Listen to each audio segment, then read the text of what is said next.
My name is Allison Parker, I'm 32, and 2 weeks ago I lost both my parents in a car accident. Despite our strained relationship, I loved them deeply. Yesterday, I received a call from Mr. Davidson, our family lawyer, asking me to come in for the will reading. I expected the family home would be split between my sister Rachel and me. We'd always been told everything would be divided equally. But something felt off when I entered that wood-paneled office. Now I know why. I sat frozen in disbelief as the lawyer announced my parents had left me nothing. Absolutely nothing. My sister inherited everything. Before I tell you how I discovered the devastating truth about my inheritance, if you're watching from your cozy living room in Texas or anywhere else across the country, please hit subscribe and drop a comment letting me know where you're watching from. This story changed my entire life, and I promise, it might change how you think about family too. Growing up in suburban Boston, our family seemed picture-perfect from the outside. My father, James Parker, worked as an accountant at a respected firm downtown, while my mother, Catherine, taught English literature at the local high school. We lived in a charming colonial with blue shutters and a wraparound porch where Mom would grade papers in the summer while Dad tended to his prized rose bushes. But behind closed doors, there were always expectations, unspoken rules about what success looked like in the Parker family. My parents valued stability, academic excellence, and practical career choices. They weren't cruel or overtly controlling, but their approval was always tied to achievement and following a predetermined path. Allison, art is a wonderful hobby, Mom would say whenever I showed her my latest painting, but you need something reliable to fall back on. Dad was more direct, nobody makes a living with paintbrushes unless their last name is Picasso.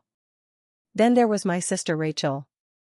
3 years older, Rachel was everything my parents dreamed of, studious, practical, and ambitious in all the right ways. While I struggled with math and science, Rachel excelled. She joined the debate team, became class president, and eventually got accepted to Harvard Medical School. Her path was clear and approved. She became a pediatric surgeon, married a fellow doctor, bought a house 15 minutes from our parents, and gave them their first grandchild. Meanwhile, I was the family wild card.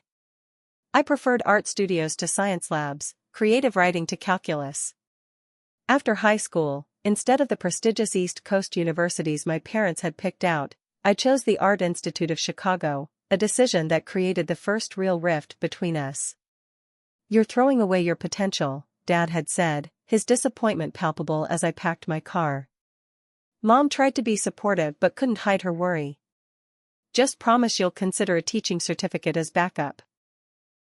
I moved to Chicago, determined to prove them wrong. The first few years were tough, waiting tables while building my portfolio, sharing a cramped apartment with 3 other artists, scraping by on ramen and coffee. During those lean years, my parents' calls were always layered with concern that felt like judgment. "How's the job hunt going? Any positions with benefits yet?" Dad would ask. I'd minimize my struggles, "I'm making connections. Something big is coming soon." Rachel's calls were worse, filled with updates about her surgical residency, her engagement to another doctor, the down payment on her house.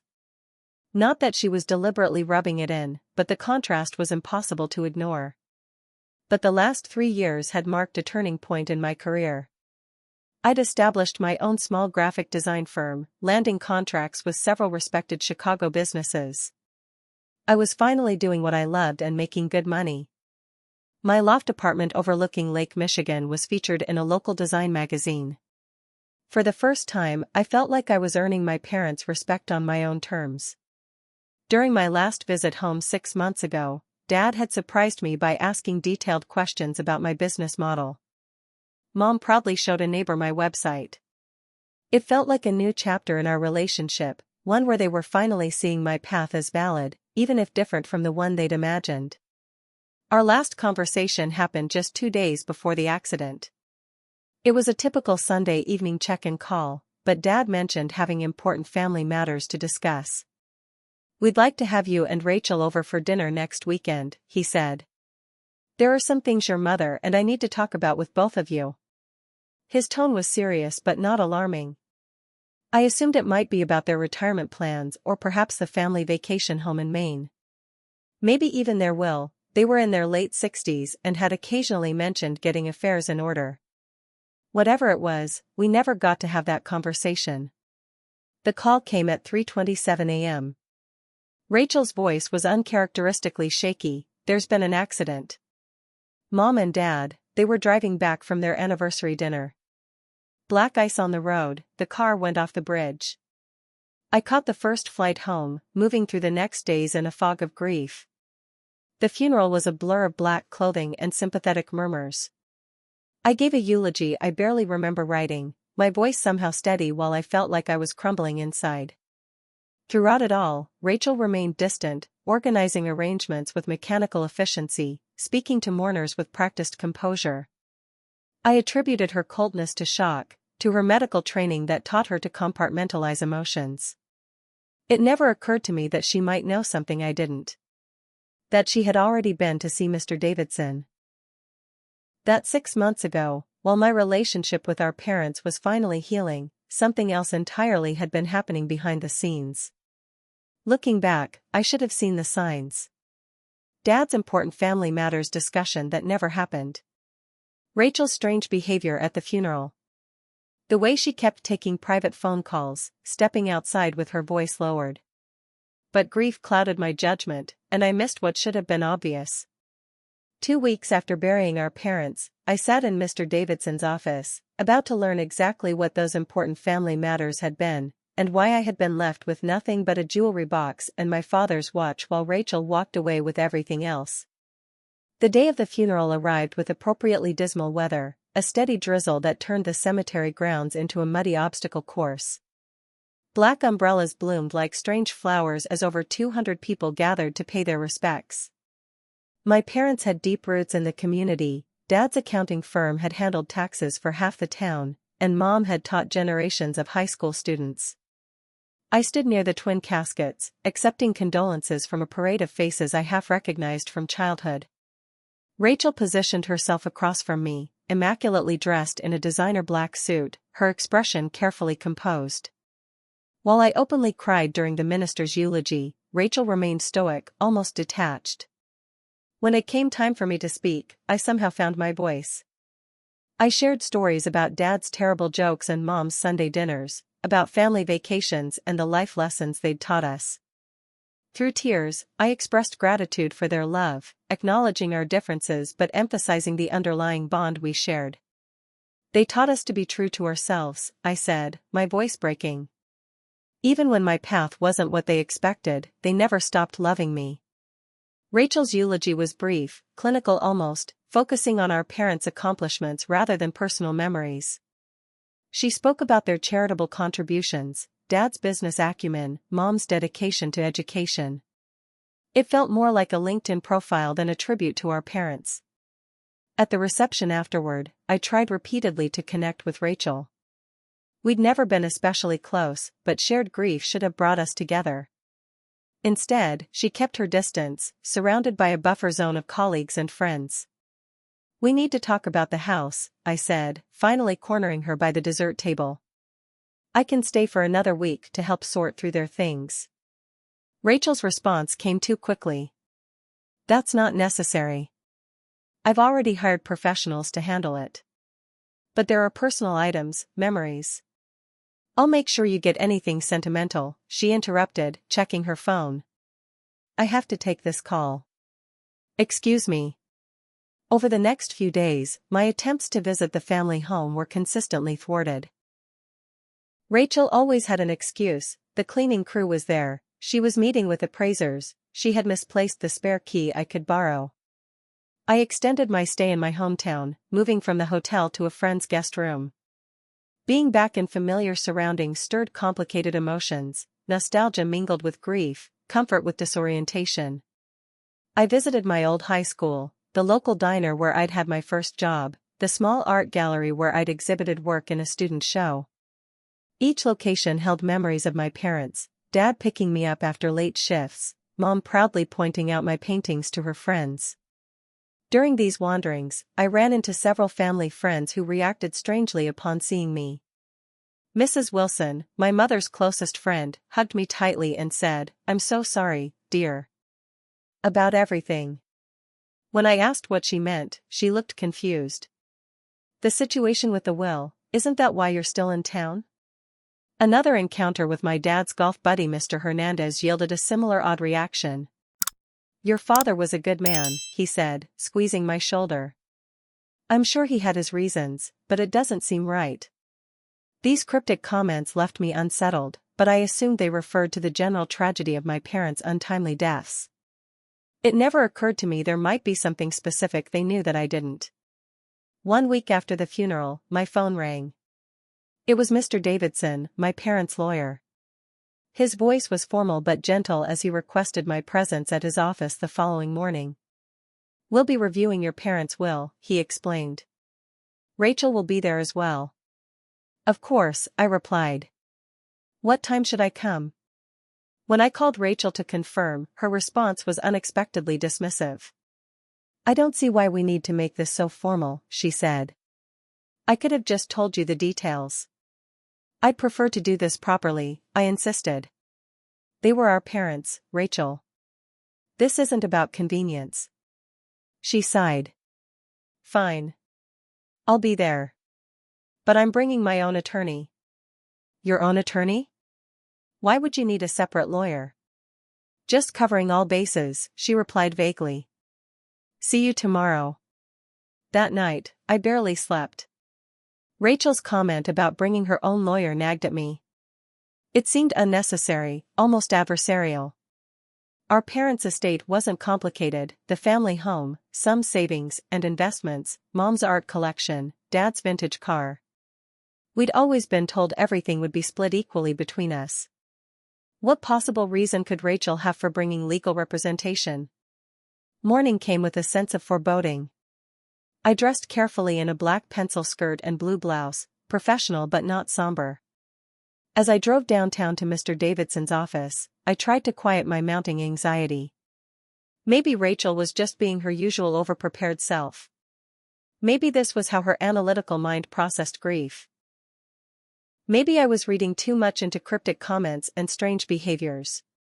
I arrived 15 minutes early, was shown to a conference room, and waited, hands fidgeting with my mother's pearl bracelet, the one she'd given me for my college graduation. Outside the window, life in our small town continued normally, people walking dogs, stopping for coffee, heading to work, oblivious to the fact that my world was about to be turned upside down. Mr. Davidson's law office occupied the entire third floor of a brick building that had stood in downtown Oak Ridge since the 1920s. The elevator creaked as it carried me upward, a sound that had frightened me as a child during rare visits with my parents. The reception area hadn't changed in 20 years, the same fake plants, the same faded landscape paintings, even the same elderly receptionist, Mrs. Pembroke, who recognized me immediately. "Allison, dear," she said, coming around her desk to hug me. "I'm so sorry about James and Catherine. Such a tragedy." She led me to the conference room, a formal space dominated by a mahogany table and leather chairs. A pitcher of water and glasses had been arranged at the center, along with several manila folders marked Parker Estate. Mr. Davidson entered minutes later, a man in his 60s with silver hair and kind eyes behind wire-rimmed glasses. He'd handled my parents' legal affairs for decades, and I remembered him attending my high school graduation party. "Allison," he said, clasping my hand between both of his. "It's good to see you, though I wish under better circumstances. How are you holding up?" "As well as can be expected," I replied, the stock answer I'd been giving everyone. "Rachel should be here shortly," he said, checking his watch. "Would you like coffee while we wait?" I declined, and we sat in uncomfortable silence. I noticed Mr. Davidson repeatedly straightening the folders before him, a nervous gesture that seemed out of character for the usually composed attorney. At precisely 10 a.m., the door opened. Rachel entered, followed by a man I didn't recognize, tall, early 40s, with an expensive suit and a leather briefcase. His presence immediately changed the energy in the room, adding an unexpected layer of formality. "Sorry we're a few minutes late," Rachel said, though they weren't. This is Mr. Edwards, my personal attorney. Mr. Davidson looked surprised. I wasn't aware you'd be bringing counsel, Rachel. The unknown lawyer stepped forward, hand extended. Thomas Edwards. I'm here in an advisory capacity only. They exchanged professional courtesies while I sat confused. Why did Rachel need an advisor for a simple will reading? Mr. Davidson's reaction suggested this wasn't standard procedure. Once everyone was seated, Mr. Davidson cleared his throat and opened the first folder. We're here to review the last will and testament of James and Catherine Parker, he began, his voice shifting to a more formal tone. This document was executed 6 months ago, on January 17, superseding all previous versions. 6 months ago? I calculated quickly, that was right after my last visit home, when things had finally seemed to improve between us. Mr. Davidson continued with legal formalities, reading through standard clauses and definitions. I found my attention drifting until he reached the personal items. To our daughter, Allison Marie Parker, we bequeath the following items of personal significance: Catherine's jewelry box and its contents, excluding the diamond earrings and sapphire necklace, James's wristwatch, the Omega Seamaster passed down from his father, the collection of family photographs in the upstairs hallway, and Allison's childhood art that we've preserved. I waited for the next part, the real estate, the savings, the investments. But Mr. Davidson's expression grew uncomfortable as he continued. To our daughter, Rachel Elizabeth Parker, we bequeath all remaining assets, including but not limited to, the family residence at 47 Maple Street and all its contents not specifically designated above, all financial accounts and investments, the vacation property in Kennebunkport, Maine, Catherine's vehicle and James's vehicle, all insurance policies and their proceeds, and any other assets owned by us at the time of our deaths. The room went silent. I stared at Mr. Davidson, certain I had misheard. I'm sorry, I said finally, my voice barely audible. Could you repeat that? Mr. Davidson looked pained as he clarified, your parents left the bulk of their estate to Rachel. Your inheritance is limited to the personal items I just listed. That's impossible, I whispered. They always said everything would be divided equally. There's a specific clause addressing this, Mr. Davidson said, turning a page. It states, this distribution reflects our considered decision, made with full understanding of its consequences, and should not be construed as a reflection of diminished affection for either daughter. I turned to Rachel, expecting to see surprise matching my own. Instead, I found her composed, unsurprised. She'd known. Somehow, she'd known all along. What happened 6 months ago? I demanded, my shock turning to anger. What did you do? Rachel's expression hardened. I didn't do anything. They made their choice. A choice that conveniently leaves you with everything? Mom and Dad would never do this. Clearly, they did. Her voice was ice. It's all legal and properly executed. Mr. Edwards, Rachel's attorney, interjected smoothly. The will appears to be in order, properly witnessed and notarized. Your parents were of sound mind when they made these decisions. Were they? I turned back to Mr. Davidson. Did you witness them sign this? Did they seem like themselves? He hesitated before answering carefully. I oversaw the execution of the document. Everything was done according to legal requirements. That's not what I asked. Before he could respond, Rachel stood abruptly. We're done here. The will is clear, and I have appointments this afternoon. She gathered her purse and nodded to Mr. Edwards. Thank you for your time, Mr. Davidson. As they moved toward the door, I found myself blocking their path. You can't just walk away. I deserve an explanation. What happened 6 months ago? What changed? Rachel's gaze was cold. They made their choice, Allison. Maybe if you'd been around more instead of building your trendy life in Chicago, you'd understand why. I was building a career. You know that was important to me, to all of us. What was important was family. Being here. I was here when they needed me. Where were you? The accusation stung like a physical blow. That's not fair. I called every week. I visited when I could. Apparently, it wasn't enough. She pushed past me, Mr. Edwards following closely. I sank back into my chair, stunned and shaking. The inheritance itself wasn't even what hurt most, it was the implication that my parents had died disappointed in me, that our reconciliation had been a facade. Mr. Davidson waited until Rachel and her attorney were gone before speaking again, his voice lowered. Allison, I want you to know, there may be more to this than appears on the surface. I looked up, tears blurring my vision. What do you mean? He glanced nervously at the door. I can't say much due to client confidentiality. But if I were you, I might look into your parents' medical records from the past year. And perhaps speak with their friends, people they confided in. You think something was wrong? That Rachel manipulated them somehow?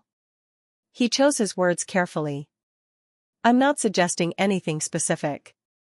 I'm merely noting that the change in their will came after several private meetings with Rachel that I was not privy to. The final version was presented to me already drafted by another attorney. Another attorney? Not you? No. I merely executed it as instructed.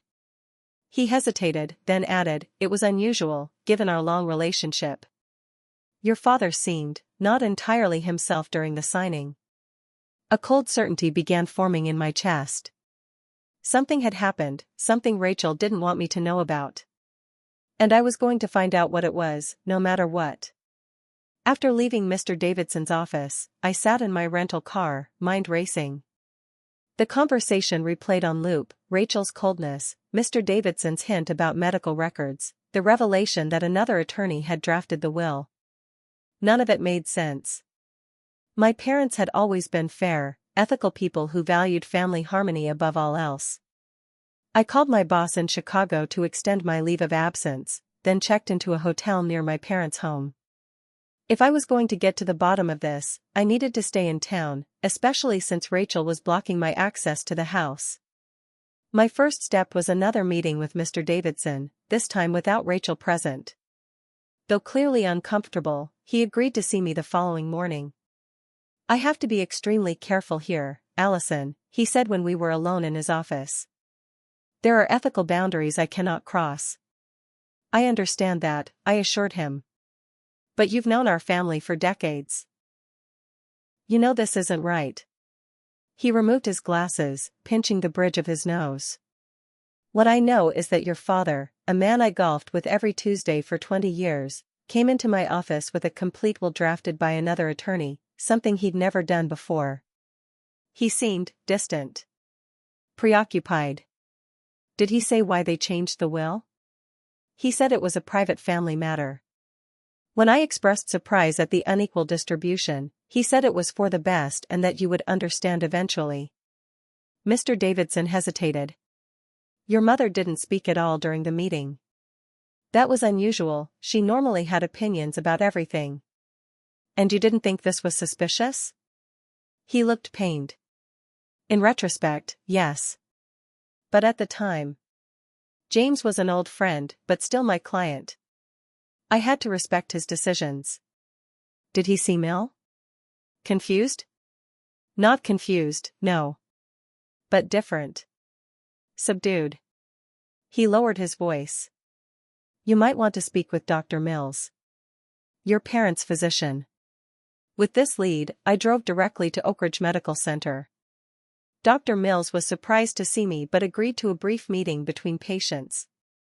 I'm so sorry about your parents, Allison, she said, gesturing for me to sit in her cluttered office. It was a terrible shock to all of us. Thank you. I decided to be direct. Dr. Mills, I need to know if my parents were having any health issues in the months before they died. She frowned. You know I can't share medical information, even with family. I understand privacy laws. But something happened 6 months ago that led my parents to completely change their will, cutting me out entirely. Mr. Davidson suggested I ask about their medical history. Dr. Mills's expression shifted subtly. He did he? She studied me for a long moment, then sighed. I can't discuss specific diagnoses or treatments. But I will say this, your father had several appointments in the past year that concerned me. In what way? His cognitive assessments showed some changes. Nothing severe, but enough that I recommended further testing. She chose her words carefully. Your sister accompanied him to most appointments. My heart sank. Rachel was with him during these tests? Yes. She seemed very involved in his care decisions. And my mother? Dr. Mills hesitated. Catherine began experiencing anxiety about a year ago. She was on medication that can sometimes affect decision-making, particularly in stressful situations. The pieces were beginning to fit together, a father with cognitive decline, a mother on anxiety medication, and a sister who was suddenly very involved in their care. One more question, I said. Were my parents of sound mind? Legally speaking? Dr. Mills frowned. That's a complex determination that would have required specific evaluation. I never conducted such an assessment because no one requested it. She gave me a meaningful look. Though perhaps someone should have. Armed with this new information, I drove to my parents' neighborhood. Without Rachel knowing, I intended to use my old key to enter the house, the key I'd kept all these years for emergencies. As I approached, I noticed Rachel's car wasn't in the driveway. Perfect timing. The house felt eerily quiet as I stepped inside. Some rooms looked untouched, preserved exactly as I remembered, while others contained stacked boxes and emptied shelves. Rachel had clearly begun packing things up. I headed straight for my father's study. If there was evidence to be found, it would be there. Dad had been meticulous about documentation, keeping everything from tax returns to Christmas card lists filed in his antique oak desk. Most drawers contained what I expected: household records, insurance policies, warranties for appliances. But the locked bottom drawer was different. I found the key in its usual hiding spot, taped under the desk blotter, and discovered a folder labeled Estate Planning 2024. Inside was a draft of an earlier will, dated 8 months ago, that divided the estate equally between Rachel and me, just as they'd always planned. There were also handwritten notes in my father's distinctive script, becoming progressively less steady over the pages. R suggests consolidation of assets for tax purposes. K concerned about A's reaction. R insists this protects everyone. Not sure about changing the distribution. R says I wouldn't understand financial complexities. The final note, dated just a week before the new will was signed, reads simply, "Still don't feel right about this. Need to talk to A directly." That conversation never happened. The accident occurred before my parents could tell me whatever they'd planned to discuss at our family dinner. As I continued searching, I found bank statements showing unusual patterns, large withdrawals in recent months, transfers to accounts I didn't recognize. In my father's email, his password had always been my birthday. I discovered correspondence with someone named Martin Graves, another attorney, discussing the new arrangement and concerns about undue influence. Most disturbing was what I found in their bathroom medicine cabinet: prescription bottles for both my parents, but with unusual dosages and frequencies. My mother's anxiety medication had been increased substantially 6 months ago. My father had been prescribed memory-enhancing drugs around the same time. I was photographing these bottles when I heard Mrs. Turner, our elderly neighbor, calling from the back door. "Hello? Is someone there?" I saw the lights. Rather than hiding, I greeted her. Mrs. Turner had lived next door for 30 years and had always been fond of me. "Allison. I didn't know you were still in town." She hugged me tightly. "I'm so sorry about your parents, dear." "Thank you, Mrs. Turner. I'm just gathering some personal things." Her expression turned concerned. "Does Rachel know you're here?" "She's been very particular about people coming to the house." "I still have my key," I said, avoiding a direct answer. "Mrs. Turner, can I ask you something? Did you notice anything unusual about my parents in the months before the accident?" She glanced around nervously, as if Rachel might appear at any moment. Well, your father seemed more forgetful. Your mother was worried about him, I could tell. And Rachel was here all the time. All the time? Oh yes, several times a week. Sometimes with other people, official-looking types with briefcases. She lowered her voice. There were arguments, too. I couldn't hear what they were saying, but your mother was crying once. When I asked if everything was all right, Rachel said they were just discussing difficult family decisions. When was this? About 5 months ago, I'd say. Right around when your father stopped coming over to help me with my garden. He'd always done that, you know, ever since Mr. Turner passed. But suddenly he stopped, said Rachel thought it was too much exertion for him. I thanked Mrs. Turner for her insights and continued my search. In my father's rarely used workshop, behind a stack of old National Geographic magazines, I found a partially written letter addressed to me. Dear Allison. If you're reading this, I'm worried things have gone too far. Your mother and I have concerns about some decisions being made regarding our estate. Rachel has been insistent that changes are necessary, but we're not convinced. We want you to know that whatever happens, we love you equally and always intended for you and your sister to share everything we've built. I'm afraid that Rachel's financial troubles have clouded her judgment, and she's been. The letter ended there, unfinished. Financial troubles? Rachel, with her successful medical career and seemingly perfect life, had financial troubles serious enough to manipulate our parents? I photographed everything, the draft will, the notes, the prescriptions, the letter fragment, and was preparing to leave when I heard a car in the driveway. Peering through the curtains, I saw Rachel exiting her BMW, her expression determined as she marched toward the house. It was time for a confrontation I hadn't planned on having today, but perhaps had been inevitable since the moment I sat down in that lawyer's office. I had seconds to decide, hide the evidence and slip out the back, or stand my ground and confront Rachel directly. I chose the latter, quickly organizing my findings into the folder I'd brought. As the front door opened, I positioned myself in the living room, folder in hand, heart pounding.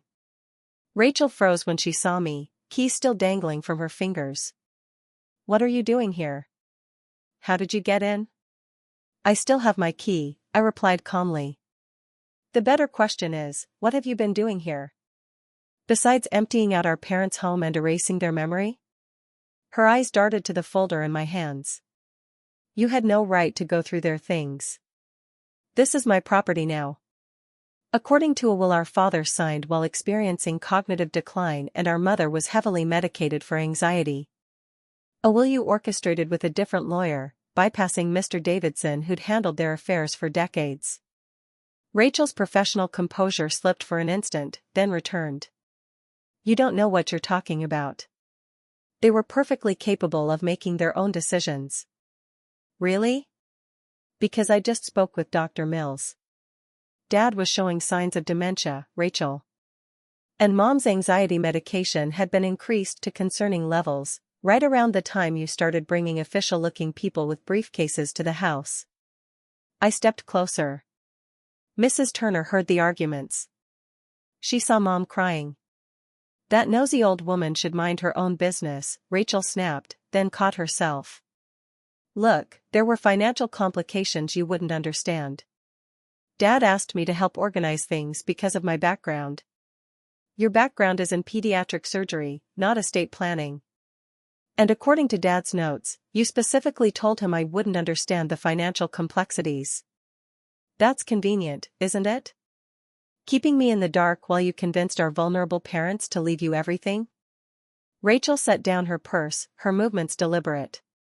You don't know everything that was happening, Allison. You were busy with your trendy design career in Chicago while I was here dealing with real life. Real life like your gambling debts? Your failed investments? I watched her expression change. Yeah, Dad mentioned your financial troubles in the letter he was writing to me before he died. The unfinished letter I found hidden in his workshop. Color drained from Rachel's face. You're making that up. I opened the folder and pulled out the photographs I'd taken. Financial statements showing large withdrawals. Emails to another lawyer about undue influence. Prescription bottles with suspicious dosage increases. It's all here, Rachel. Everything I need to contest the will. She stared at the evidence, momentarily speechless. When she finally spoke, her voice had lost its authoritative edge.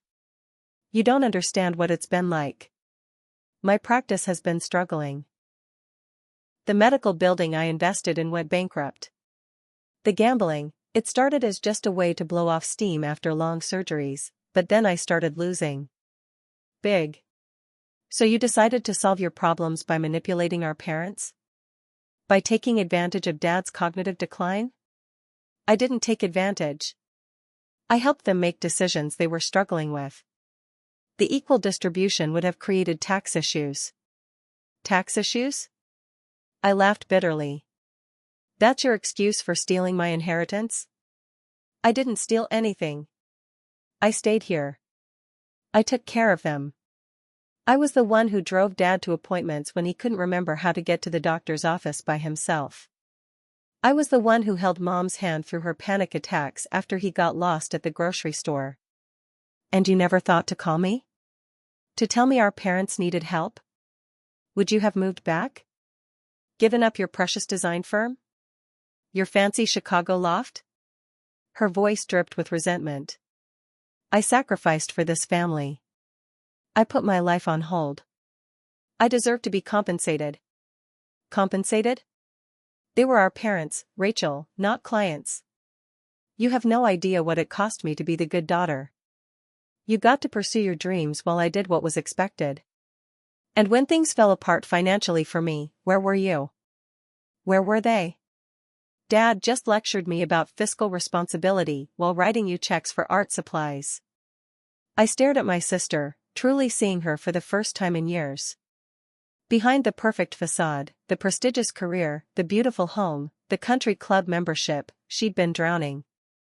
And instead of asking for help, she'd chosen manipulation and deception.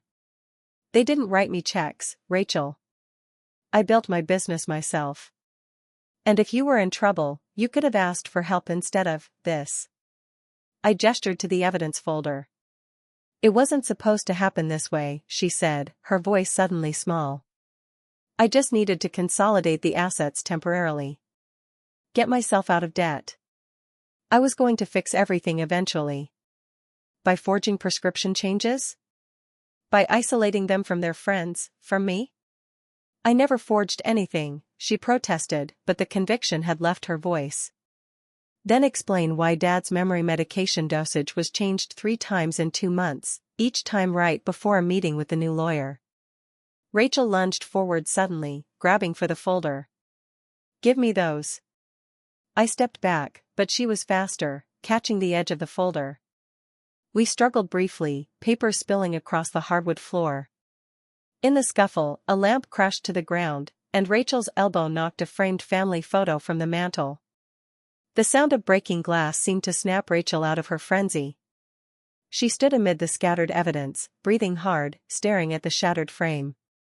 It was a photo from my college graduation. The 4 of us smiling, Mom's arm around my shoulder, Dad looking proud despite his earlier reservations about my art degree. What would they think of us now? I asked quietly. Fighting over their things before they're even cold in their graves? Rachel's shoulders slumped.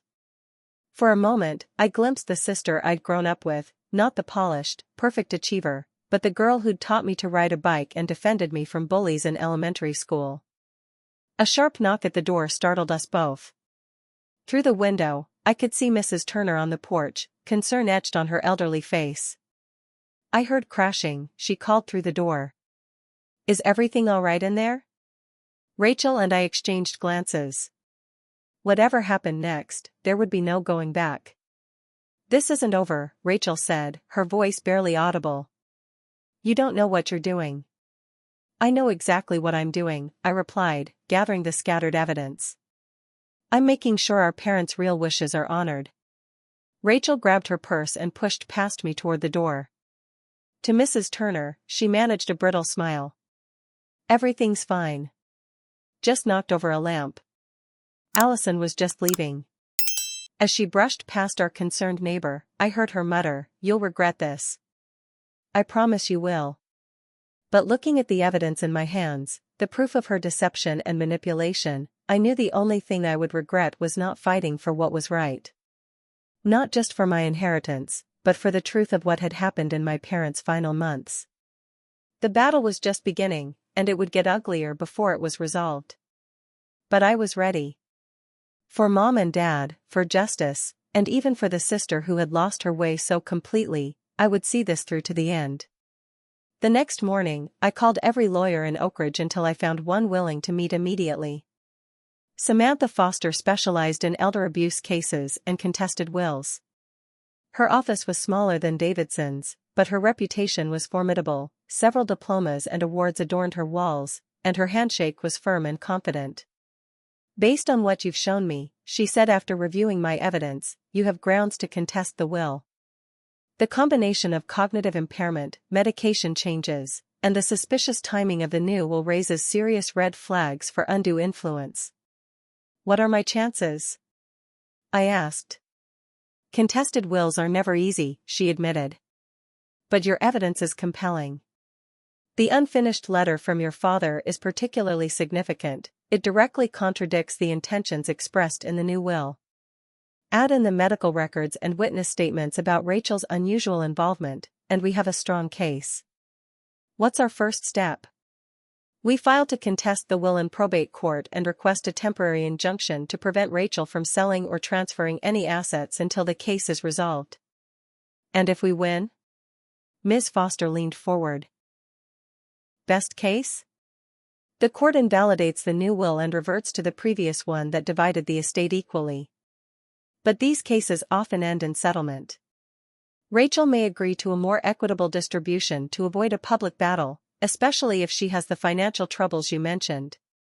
"She'll fight it," I said with certainty. "Rachel doesn't back down." "Then we prepare for war," Ms. Foster replied simply. "Are you ready for that? This will get personal. Family secrets will be exposed in court." I thought of my parents, their fairness, their integrity, and nodded. "I'm ready." The legal machinery moved swiftly after that. Ms. Foster filed the necessary paperwork, and I received notice that Rachel had hired one of the city's most expensive attorneys in response. The local newspaper ran a small story about the case, "Daughters of respected local couple battle over will," bringing our private pain into public view. The temporary injunction was granted, freezing all assets until the case was resolved. Rachel was furious, leaving threatening voicemails about making me pay for embarrassing her in the community.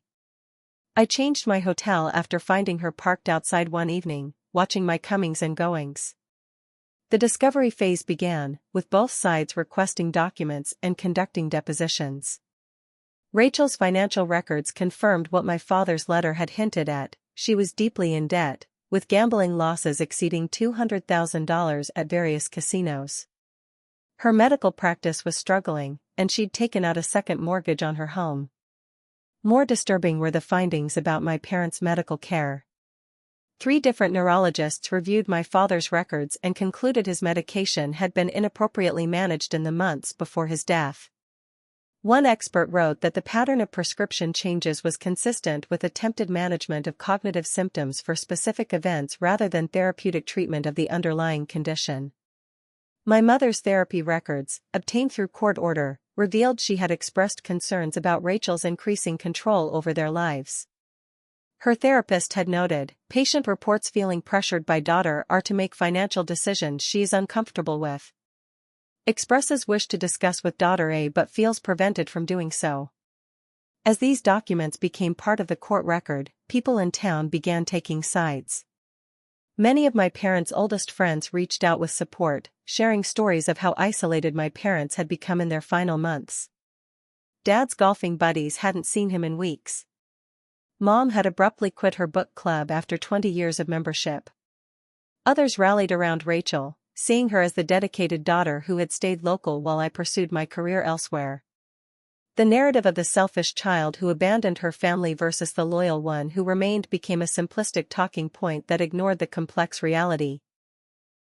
3 weeks into the legal battle, I received an unexpected call from an unfamiliar number. Allison Parker? This is Thomas Edwards.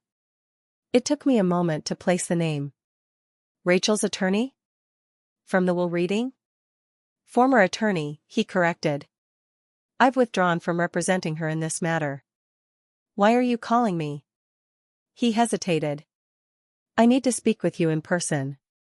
It concerns information that may be relevant to your case. We met at a coffee shop 2 towns over, neutral territory where we wouldn't be recognized.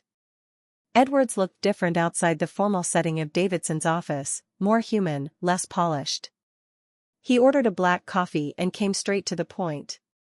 I've been an attorney for 15 years, he began. I've represented clients in difficult situations, divorces, custody battles, business disputes. But I have never felt as uncomfortable as I did during my brief representation of your sister. What do you mean? He stirred his coffee needlessly. When Rachel initially hired me, she described a straightforward estate matter, parents who wanted to leave more to the child who had cared for them. It seemed reasonable. But as I reviewed the documentation, inconsistencies emerged. What kind of inconsistencies? Signatures that didn't quite match on different documents. Medical evaluations conducted by doctors outside your father's normal healthcare network. Convenient timing of cognitive assessments always showing your father at his most lucid on days when legal documents were signed. My stomach tightened. You're saying Rachel falsified documents? I'm not making any specific allegations, he said carefully. I'm saying the circumstances raised ethical concerns significant enough that I could no longer represent her. And while attorney-client privilege limits what I can disclose, I can tell you this wasn't just about inheritance. Rachel was hiding financial improprieties, using your parents' accounts to cover personal debts. That's theft, I said quietly. It's a complex legal area, he hedged. But yes, potentially criminal. Why are you telling me this now? Edwards looked genuinely troubled. Because your parents deserved better. And because I think Rachel is spiraling. She's made concerning statements about making things disappear and eliminating problems. I'm worried about evidence being destroyed, or worse. His warning proved prescient. That evening, the security alarm at my parents' house was triggered. Police arrived to find signs of forced entry and a small fire in my father's study, right where his personal papers had been kept. The fire was contained quickly, but several documents were damaged or destroyed.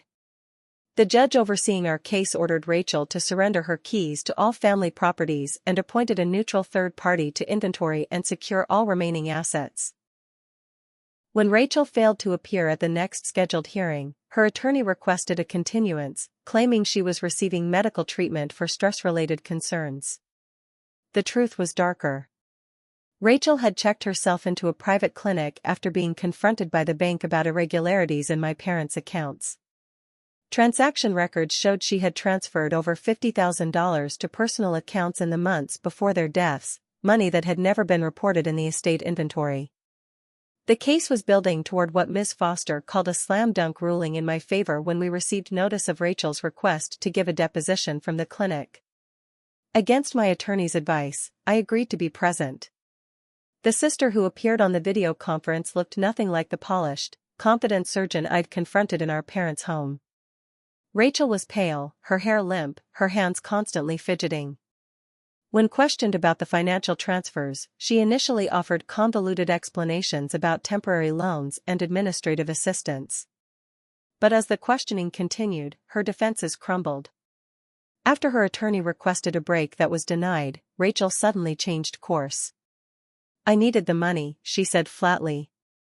My practice was failing. I had debts. Gambling debts. Bad investments. And you used your position of trust with your parents to access their funds? Ms. Foster asked. They wouldn't have understood. Dad was already forgetting things. Mom was anxious about everything. I just took care of problems they didn't need to worry about. Including changing their will to disinherit your sister? Rachel's gaze finally met mine through the screen. It wasn't supposed to be permanent. I just needed control of the assets to fix my situation. I was going to make it right eventually. By forging prescription changes? By isolating them from friends and family? I never forged, she began automatically, then stopped. I suggested adjustments to their medications. The doctors agreed they were reasonable. After you misrepresented their symptoms? Rachel looked away. I did what I thought was necessary. Including preventing them from speaking to Allison about their concerns? Including hiding your father's letter? Something in Rachel seemed to break at the mention of the letter. Her carefully constructed justifications collapsed, and for the first time, I glimpsed the true weight of what she had done. I didn't mean for it to go this far, she whispered. It just kept escalating. One decision led to another, and suddenly I couldn't see a way out. The deposition continued, with Rachel admitting to increasingly damning actions, intercepting phone calls, canceling social engagements, even coaching my father before appointments with Mr. Davidson. By the end, even her own attorney looked stunned by the extent of the manipulation. 2 days later, Ms. Foster called with news. Rachel wanted to settle. Her terms, a full admission of wrongdoing, return of all misappropriated funds, and division of the estate according to the original will, in exchange for my agreement not to pursue criminal charges for financial elder abuse. The decision wasn't easy. Part of me wanted Rachel to face the full consequences of her actions. But another part remembered the sister who had taught me to ride a bike, who had stayed up all night helping me with science projects, who had somehow lost her way so completely that she'd betrayed everything our parents had taught us about integrity and family. In the end, I agreed to the settlement, with additional conditions. Rachel would enter treatment for gambling addiction, undergo financial counseling, and commit to family therapy once her initial treatment was complete. It wasn't justice in the conventional sense, but perhaps it was the beginning of healing, for Rachel, and maybe someday, for us. The formal hearing to approve our settlement took place in a nearly empty courtroom. Rachel appeared with her new attorney, looking subdued in a simple gray dress instead of her usual power suit. I sat with Ms. Foster, a strange sense of both victory and loss swirling within me. Judge Harriman reviewed the settlement terms carefully, occasionally glancing up to study our faces. After ensuring we both fully understood and accepted the agreement, she rendered her decision. The court finds the original will dated October 15, 2023, to be valid and enforceable. The subsequent will dated January 17, 2024, is hereby invalidated on grounds of undue influence. The estate of James and Catherine Parker shall be distributed equally between their daughters as originally intended. With a sharp rap of her gavel, months of legal battle ended. The family home, the savings, the investments, everything would be divided as our parents had always planned. Rachel was ordered to return all misappropriated funds to the estate within 30 days and to provide documentation of enrollment in treatment programs as specified in our agreement. As we left the courthouse, Rachel approached me hesitantly. It was our first face-to-face meeting since the confrontation at our parents' home. "I know you probably hate me," she began. "You have every right to." "I don't hate you, Rachel." The realization surprised me even as I spoke the words. "I hate what you did. But mostly, I'm sad. For Mom and Dad. For us. For the fact that you felt so desperate you believed this was your only option." "I've been trying to understand it myself," she admitted. "The therapists at the clinic talk about progressive normalization, how one small ethical compromise makes the next one easier, until you're doing things you never thought you were capable of. Is that how it happened?" She nodded slowly. "It started small. Taking a few $1,000s as a loan when I couldn't make my mortgage payment after a big gambling loss. Then more when the casino threatened to go after my medical license if I didn't pay my markers. Then changing their medications just a little before important appointments so they wouldn't worry or ask too many questions." "Why didn't you just ask for help?" "From them? From me? Pride? Shame? Fear of disappointing them after being the perfect daughter for so long?" She shook her head. Or maybe I just convinced myself I could fix it all before anyone found out. By the time I realized how deep I was, it seemed easier to keep going than to confess. It wasn't an excuse, and we both knew it. But it was perhaps the beginning of understanding. What happens now? I asked. I start treatment tomorrow, intensive therapy for the gambling, financial counseling, the works. My practice is being managed by a colleague while I'm in treatment. She hesitated. And I was hoping, maybe after I've made some progress, we could try family therapy? Like the settlement says? The old Rachel would have demanded rather than asked, would have approached even therapy as something to excel at rather than a genuine opportunity for growth. This tentative question felt like the first authentic communication between us in years. I'd like that, I said honestly. Not right away. We both need time. But eventually. In the weeks that followed, we began the practical task of settling our parents' estate.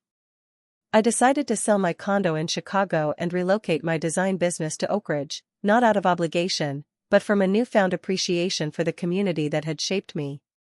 Neither of us wanted to live in the family home with its complicated memories, so we agreed to sell it. Rachel suggested using part of the proceeds to establish a scholarship fund at the high school where our mother had taught, one that would support students pursuing both arts and sciences, honoring both our paths. While clearing out the house, I found more of my father's unfinished letters, attempts to explain the situation, to reconnect with me, to express concerns about Rachel's behavior. Reading them was painful but illuminating, revealing a man caught between love for both his daughters and growing awareness that something was deeply wrong. In my mother's journals, I discovered similar threads: anxiety about Dad's memory lapses, worry about Rachel's increasingly controlling behavior, desire to speak with me directly but uncertainty about how to navigate the complex situation. Their final months had been filled with confusion and distress they'd tried to hide from both of us in different ways.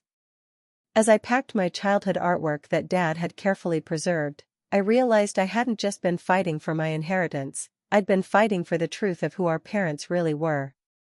Not perfect people, certainly, but loving ones who had valued both their daughters and wanted fairness, even when they struggled to achieve it in their final months. With the legal battles behind us, grief finally had space to surface properly. I joined a support group for adults who had lost parents, finding comfort in shared experiences with others who understood the complex emotions involved. Rachel, still in her intensive treatment program, participated in specialized grief counseling that addressed both her loss and her complicated role in our parents' final months. 3 months after the settlement, Rachel called me on what would have been our father's 70th birthday. "I found something I think Dad would want you to have," she said. We met at a neutral location, a coffee shop downtown, where she handed me a small wrapped package.